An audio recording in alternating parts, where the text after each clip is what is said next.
narration, sentence narration সম্পর্কে এবং আশা করি সেন্টেন্স narration আমরা বুঝতে পারছি সেখানে। আর যদি না বুঝে তাহলে আমরা ভিডিওটা আবার দেখলে হয়তো খুব সুন্দর করে বুঝে যাবো। সেখানে আমি সেন্টেন্স narration কিভাবে হয় সেটা আমরা ইজিলি বুঝাচ্ছি। 4 জায়গায় চেঞ্জ হয়, 4 জায়গায় কোন জায়গায় কি কারণে চেঞ্জ হয় সেটা বলেছি এবং কি দেখে 4 জায়গায় চেঞ্জ করব সেটা বলেছি। আজকে আমরা সেন্টেন্স narrationকে প্যাসেজ narrationকে আমরা আজকে পড়াবো। সেন্টেন্স narration থেকে প্যাসেজ narration তেমন হিউজ কিছু বিষয় না। অনেক স্টুডেন্ট এই নিয়ে অনেক কনসার্ন থাকে, আসলে কনসার্নের কিছু নাই।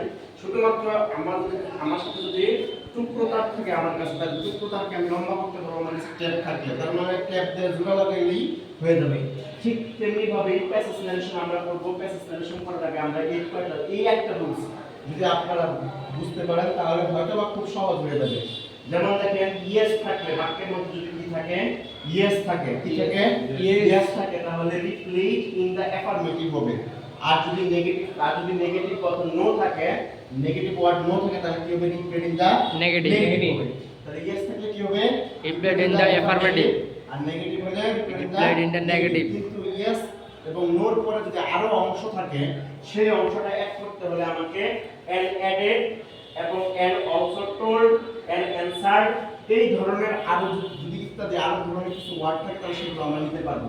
যেমন দেখেন আমি নিচে একটা সেন্টেন্স লিখছি, মানে দুইটা সেন্টেন্স লিখছি।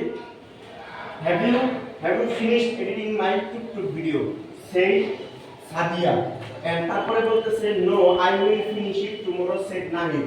আমাকে প্রথমে বুঝতে হবে যে কি কয়টা আমার কাজ কয়জনের মধ্যে কথা হচ্ছে। তার মানে দুইজনের মধ্যে কথা হচ্ছে, একটা হচ্ছে কি সাদিয়া এবং নাহিদ।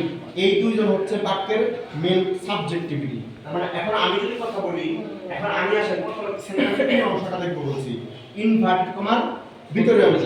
তার মানে ইনভার্টেড কমার ভিতরের অংশে কোনটা দেখেন তো, have you finished editing my TikTok video. তার মানে সেট সাদিয়া কথা বলছে আর নাহিদ অ্যানসার দিছে। তার মানে সাদিয়া আমরা প্রথমে সাদিয়া নিয়ে নেব।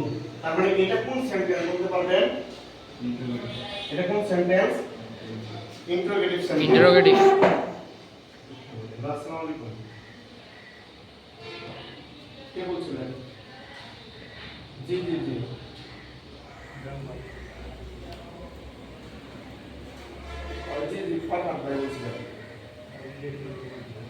তার মানে আমরা এখানে প্রথমে সাবজেক্ট খুঁজে বের করব। সাবজেক্ট সাদিয়া আর নাহিদ দুজনের মধ্যে কথা বলতে হচ্ছে।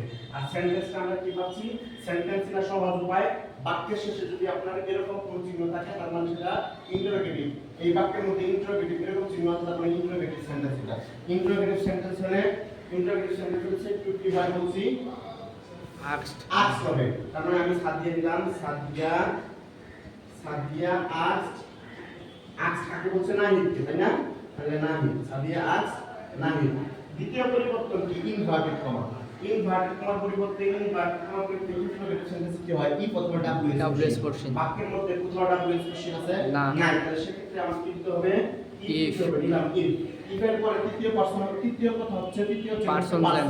এই সেন্টেন্সে হ্যাভ কোন পারসন না, ইউ হচ্ছে পারসন, হচ্ছে পারসন। তাহলে পারসন কোন পারসন, সেকেন্ড পারসন।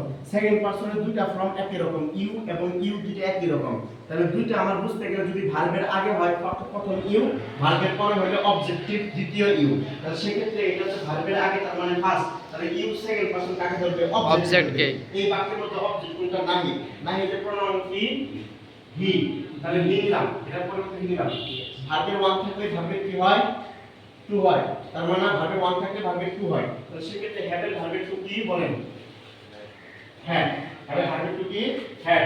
হ্যাডের পরে ভার্বের থ্রি বসে, হ্যাভের পরে ভার্বের থ্রি বসে, তার মানে ফিনিশ হবে। ফিনিশের কোনো পরিবর্তন নেই। Finish editing.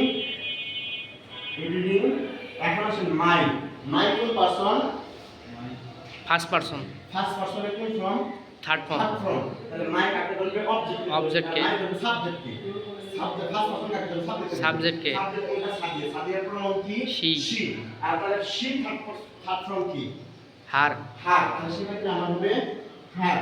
এখন দেখেন ভার্ব টুকটুক ভিডিও এগুলোতে কোনো পরিবর্তন নাই, যা আছে তাই। টুকটুক ভিডিও শেষ হলো। দ্বিতীয় সেন্টেন্সটাকে বলছে no I will finish it tomorrow. ঠিক এটাকে বলছে নাহিদ। তাহলে নাহিদ কি বলছে, না। তার মানে না থাকে, নো থাকলে কি হবে, রিপ্লেস ইন দা নেগেটিভ। তাহলে কে বলছে, এটা নাহিদ। তাহলে নাহিদ রাহিত লিভ in the negative. এখন দেখেন নোট করে কি সেন্টেন্স শেষ হয়ে গেছে নাকি না। আরো সেন্টেন্স আছে? আছে। তার মানে আরো অংশ থাকলে আমাকে কি লিখতে হবে? Added. অ্যাড বাকির কিছু নেওয়া লাগবে। তার মানে আমি লিখতে পারি কি added. এখন দেখেন আমার দ্যাট হবে না কি হবে পরবর্তী সেন্টেন্স দেখেন এটা কোন sentence? Assertive sentence. Assertive sentence inverted কমার পরিবর্তে কি হয়? দ্যাট দ্যাট হয়। তাহলে সেক্ষেত্রে আমাকে লিখতে হবে that meaning that I first person কাকে ধরবে? সাবজেক্ট ধরবে। সাবজেক্ট হচ্ছে কি নাহি, এই সেন্টেন্স সাবজেক্ট নাহি। সেজন্য দ্যাট হি উইল থাকলে কি হবে? Would. That would he would